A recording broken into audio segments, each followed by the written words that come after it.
थाने में महायुति के घटक दलों भारतीय जनता पार्टी और शिवसेना शिंदे गुट के बीच आरोप प्रत्यारोप से राजनीतिक तनाव बढ़ गया है। थाने महानगर पालिका में विकास कार्यों और खर्च को लेकर दोनों दल आमने सामने आ गए हैं। भाजपा ने प्रशासन पर गंभीर सवाल उठाते हुए भ्रष्टाचार के आरोप लगाए, जबकि शिवसेना ने सभी आरोपों को बेबुनियादी बताया है।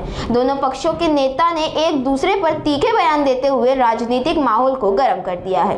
प्रथमतः गेली 4 वर्ष इथे प्रशासन काळ चालू होता ठाणे महानगरपालिकेमध्ये आणि या प्रशासकीय काळामध्ये सन्माननीय मुख्यमंत्री एकनाथ शिंदे साहेब यांनी ठाणेकरांसाठी विकासाकरता भरभरून निधी दिला।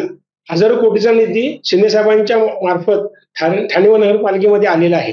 त्याचबरोबर महानगरपालिकेचा स्वनिधी ॲव्हरेज बघितला तर वर्षाला 3000 जमतो, तर 4 वर्षाचे कमीत कमी 12,000 कोटी हा महापालिकेचा स्वनिधी जमा होतो आणि राज्य सरकार केंद्र सरकार हे सरकारच्या माध्यमातून जो आलेला निधी आहे त्याचं कुठेतरी प्रशासनाने नियोजन योग्य केलेलं नाही असं आम्हाला भारतीय जनता पार्टी च्या सर्व नगरसेवकांना किंवा ठराविक नगरसेवकांना वाटत आहे आणि त्याचा आम्ही प्रशासनाला जाब विचारतात आमची लोक आणि मीही विचारलेलं आहे की त्याचा निधी किती आला आणि त्याचं नियोजन कुठे कुठे केलं गेलं त्याची माहिती द्या।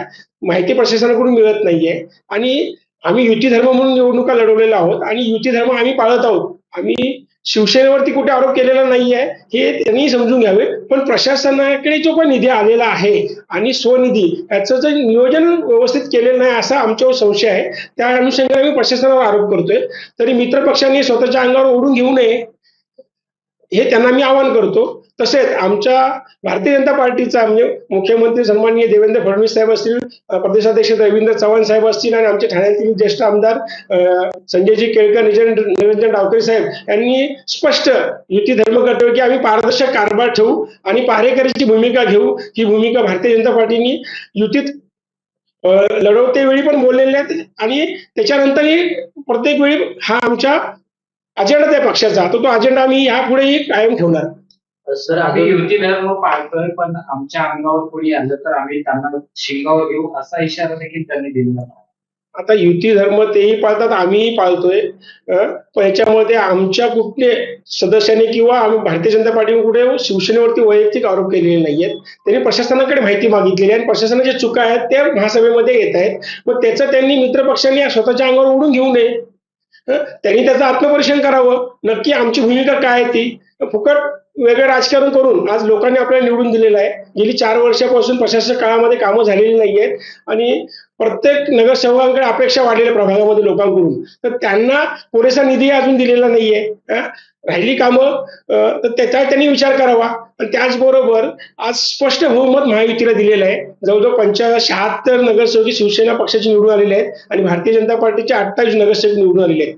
आज जवळजवळ 5 महिने होत आलेले आहेत, पण अजूनही स्टँडिंग असतील किंवा इतर समित्या आहेत त्या का नाही नेमणूक झाली, तर मित्रपक्षांनी तेही लवकरात लवकर करावे ही त्यांना मी आवाहन करतो। पण तुम्ही आरोप प्रशासनावरती केलाय, पण तो आरोप प्रशासनावरती नसून सत्ताधारी असलेल्या शिवसेनेवरती केल्याचं त्यांचं म्हणणं आहे। त्यामुळे तुम्ही जर ऍक्शन कराल तर ऍक्शनला रिएक्शन आम्ही देखील देऊ असते म्हणजे नक्कीच याच्यामध्ये कुठेतरी आणि मुरते आमच्या शिवसेना भारतीय जनता पार्टी पक्षाकडून शिवसेनेवरती कदा कोणी असे वैयक्तिक आरोप केलेले नाहीयेत, पण जर ह्या 4 वर्षाच्या काळामध्ये महापालिकेचा स्वनिधी प्लस राज्य सरकार केंद्र सरकारचा जो सन्माननीय मुख्यमंत्री शिंदे साहेबांनी जो महापालिकेला किंवा ठाणेकरांना जो डेव्हलपमेंट करता विकासाकरता जो निधी दिलेला आहे, तर त्याचा योग्य नियोजन झालं की नाही हे बघणं आमचं कर्तव्य आहे। आज लोकांनी आम्हाला निवडून दिलेलं आहे, तो हा आमचा अधिकार आहे। हा अधिकार कोणी घेऊ शकत नाही चिरून, तर आमचा हक्क आहे। आम्ही प्रशासनाकडे माहिती मागणारच आहोत आणि प्रशासनाच्या चुका असतील तर आम्ही भविष्यात वाभाडे काढूच आम्ही या भविष्यात।